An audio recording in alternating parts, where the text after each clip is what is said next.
تو کہانی کی شروعات ہوتی ہے رمضان کے پاک مہینے سے۔ رمضان کا پاک مہینہ پورا ہونے کو تھا۔ ہر کسی کی طرح آصف کو بھی عید کا انتظار تھا، لیکن اس بار کی عید اس کے لیے کیا امتحان لینے والی تھی، اس بات سے وہ انجان تھا۔ چلیے دیکھتے ہیں اس بار کی عید آصف کے لیے کیا کیا امتحان لینے والی ہے۔ بیگم پور گاؤں میں آصف اپنی پتنی آفرین اور اپنے 2 بچوں ریحان اور زویا کے ساتھ ایک چھوٹے سے گھر میں رہتا تھا۔ آصف کی مالی حالت بہت اچھی نہیں تھی، وہ ایک درزی تھا۔ اپنے گھر کے باہر ایک چھوٹی سی دکان تھی، اس کی سلائی کا کام اس کا پشتینی کام تھا۔ اس نے یہ کام اپنے ابو سے سیکھا تھا۔ اس زمانے میں سلائی کا کام بہت اچھا چلتا تھا، لیکن بدلتے وقت کے ساتھ اب لوگ زیادہ تر ریڈی میڈ اور فیشنیبل کپڑے پہننا ہی پسند کرتے ہیں۔ یہی وجہ تھی کہ آصف کا کام بند ہونے کی کگار پر آ چکا تھا، اور اسی لیے سب کچھ وہ بہت مشکل ہو گیا تھا۔ سنیے جی، روزی تو کسی طرح نکل گئی، لیکن عید پر کیا کریں گے؟ بچوں کا بڑا من ہے، اس بار عید پر نئے کپڑے پہننے کا تو سل دیجئے نا، ایک جوڑی نئے کپڑے بچوں کے لیے۔ ہاں، میں کچھ انتظام کرتا ہوں، تم فکر نہ کرو۔ اتنا بولنے کے بعد آصف گھر کے باہر آنے لگا اور وہ آفرین سے نظریں چھپا رہا تھا، کیونکہ سچ یہ تھا کہ ایک معمولی درجی ہونے کے باوجود بھی وہ اپنے بچوں کے لیے کپڑے نہیں سل سکتا تھا، کیونکہ اس کے پاس کپڑا خریدنے تک کے پیسے نہیں تھے۔ آفرین آصف کی حالت سمجھتی تھی، لیکن وہ بھی کیا کر سکتی تھی؟ بچوں کے مایوس چہرے اسے بولنے پر مجبور کر دیتے تھے۔ امی، آپ نے ابو سے نئے کپڑے کے لیے بات کی؟ ہاں بچوں، بول دیا میں نے۔ ابو نے کہا ہے کہ وہ کسی طرح کوشش کریں گے۔ پھر سے کوشش؟ رہنے دے ریحان، اب تو طے ہو گیا، امید لگانا بھی بیکار ہے۔ لگتا ہے ہر بار کی طرح اس بار بھی انہی پھٹے پرانے کپڑوں میں عید منانی پڑے گی، اور ہر سال کی طرح امی پانی والی سیوئی دیں گی۔ اس سے اچھا ہے کہ عید ہی نہیں آتی۔ 12 سال کی زویا یہ بات بنا سوچے سمجھے ہی کہتے گئی۔ اس کے من میں یہ خیال تک نہیں آیا کہ اس کی یہ بات آفرین کو کتنا تکلیف دے رہی تھی۔ پھر اسی رات، سنیے جی، میں نے فیصلہ کر لیا ہے، اب میں بھی کچھ کام کروں گی جس سے آپ کے کندھوں پر بوجھ کو کم کر سکوں، اور اس بار ہمارے بچے اچھے سے عید منا سکے۔ وہ پاس والی سوسائٹی میں میری ایک سہیلی کام کرتی ہے، اس نے میرے کام کی بات بھی کی ہے۔ آفرین، مجھ پر بھروسہ رکھو، میں کچھ نہ کچھ کر ہی لوں گا۔ اور تم گھر پر بھی تو اتنا کام کرتی ہو نا، اتنا زیادہ محنت کرو گی تو تمہاری طبیعت بھی خراب ہو سکتی ہے۔ جی، لیکن ٹھیک تو یہ بھی نہیں ہے جو چل رہا ہے۔ بچوں نے اس بار کتنے من سے روزے رکھے ہیں، ان کی بھی تمنا ہے کہ عید پر اچھے کپڑے پہننے، اچھے پکوان کھائیں۔ اور ایسا نہیں ہے کہ مجھے آپ پر بھروسہ نہیں، لیکن جب تک آپ کا کام صحیح نہیں چلتا، میں آپ کی مدد کرنا چاہتی ہوں بس۔ آصف چاہ کر بھی آفرین کو انکار نہ کر سکا، اور اگلی صبح آفرین کام کے لیے نکل گئی۔ جی السلام علیکم، مجھے فاطمہ نے بھیجا ہے کام کے لیے۔ او اچھا، وعلیکم السلام۔ آؤ اندر آؤ، فاطمہ نے بتایا تھا تمہارے بارے میں۔ تم نے اس سے پہلے کہاں کام کیا ہے؟ جی کہیں نہیں، میں ہاؤس وائف ہوں، اب تک تو میں اپنا ہی کام سنبھالتے آئی ہوں۔ دیکھو، عید پر ہمارے یہاں کچھ مہمان آئیں گے، تم کر تو لوگی نا سب کچھ؟ جی ضرور کر لوں گی، تو کل سے آ جانا، ٹھیک ہے؟ اور دھیان رہے मुझे फालतू की बातें बिल्कुल भी पसंद नहीं है। अच्छा होगा कि तुम अपने काम से काम रखो। जी मैडम। इतना कहकर आफरीन वहाँ से चली जाती है। वह घर काफी बड़ा था। घर की मालकिन शबनम अपनी बेटी कायरा और शौहर सलीम के साथ रहती थी। सलीम एक 5 स्टार मॉल में गारमेंट की बहुत बड़ी दुकान थी। हाई सोसाइटी में रहने के कारण शबनम का स्वभाव गुरूर वाला हो गया था, इसीलिए अपने से छोटों के प्रति उसका बर्ताव चिड़चिड़ा रहता था। अगले दिन, ये क्या आफरीन, तुमने अभी तक ब्रेकफास्ट नहीं लगाया? मैडम जी, मैंने कायरा बेबी का टिफिन तैयार कर दिया है।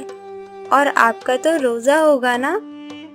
नहीं, मैं रोजे नहीं रखती, लेकिन तुम्हें मुझसे पूछ तो लेना था ना। ओह, माफ कीजिएगा मैडम जी, मैं बस तुरंत कुछ बनाकर लाती हूँ आपके लिए। नहीं नहीं, रहने दो, अब मेरे पास इतना टाइम नहीं, मुझे कहीं जाना है। इतना बोलकर शबनम वहाँ से चली जाती है और आफरीन कायरा के पास जाती है।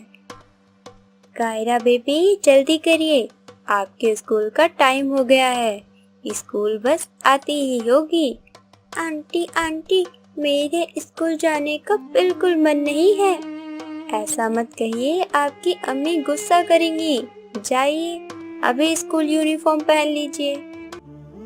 आंटी, मेरा मन नहीं है आज स्कूल जाने का, और अम्मी तो शाम तक घर आएंगी, उनको कुछ पता नहीं चलेगा। आप मत बताना इस बारे में।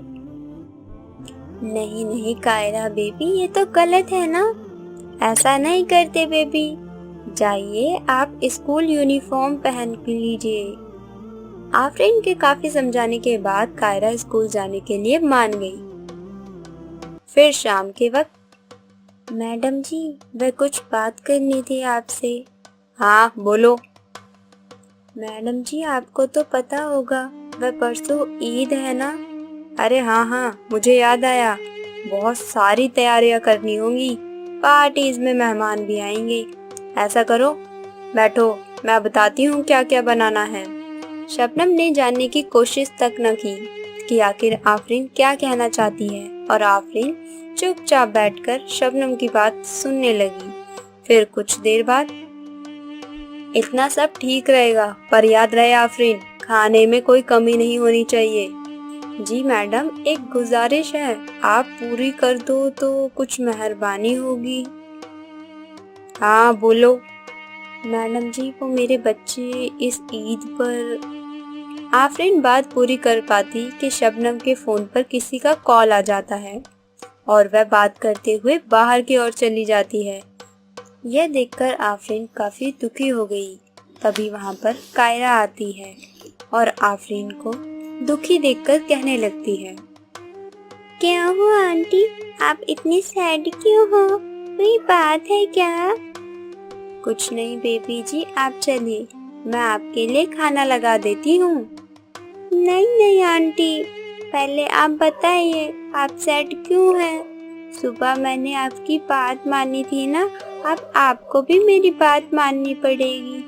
मुझे बताइए ना क्या प्रॉब्लम है, क्यों सैड हो आप? कायरा आफरीन से जिद करने लगती है, जिसके बाद आफरीन उसे अपनी सारी प्रॉब्लम्स बताती है। सो सैड आंटी, ऐसा भी होता है, मेरे पास ऑलरेडी बहुत सारे कपड़े हैं, पर फिर भी अब्बू मुझे ईद पर नए कपड़े दिलवाने वाले हैं।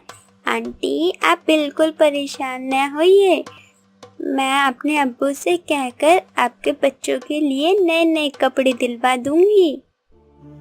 जब कायरा ये बात बोल रही थी, पीछे खड़ी उसकी माँ शबनम सुन लेती है और गुस्से से कहती है, आफरीन, क्या है ये सब? तुम्हें अगर कुछ चाहिए तो मुझसे कहो ना, कायरा से ये सब बोलने का क्या मतलब बनता है? अम्मी, आंटी को क्यों डांट रहे हो? मैंने ही कहा था उनसे। कायरा, तुम चुपचाप अपने कमरे में जाओ और पढ़ाई करो, बड़ों के बीच में नहीं बोलते। मैडम जी, आप गलत समझ रही हैं, मैं जो समझ रही हूँ ठीक समझ रही हूँ। कुछ ना बोलो तभी ठीक होगा। जल्दी से ये ईद की पार्टी खत्म होने के बाद अपना हिसाब कर लो। नहीं नहीं मैडम जी, ऐसा मत कहिए, मुझे इस काम की बहुत जरूरत है। जरूरत है तो बच्चों से कहोगी, कायरा अभी छोटी है, ये बात उससे कहने की क्या जरूरत थी। इतना कहकर शबनम भी वहाँ से चली जाती है और आफरीन दुखी होकर रोने लगती है। शबनम ने उसे अपनी बात समझाने तक का मौका नहीं दिया। अगले दिन, अरे बच्चों, ऐसे तैयार होकर कहाँ जाने की तैयारी हो रही है? सिर्फ हम दोनों नहीं अम्मी, आप भी तो चल रही हो ना हमारे लिए ईद के नए कपड़े दिलवाने। आपने ही तो कहा था ना सुबह चलेंगे। हाँ कहा तो था, लेकिन बच्चों। लेकिन क्या अम्मी, आप भी अब्बू की तरह झूठ बोल रही थी क्या? नहीं नहीं मेरे बच्चों, मैं झूठ नहीं बोल रही हूँ। वो क्या है ना, कल मैडम जी बाहर गई थी, इसीलिए उनसे बात नहीं हो पाई। आज मैं बात करके किसी तरह से पैसे का इंतजाम कर लूंगी।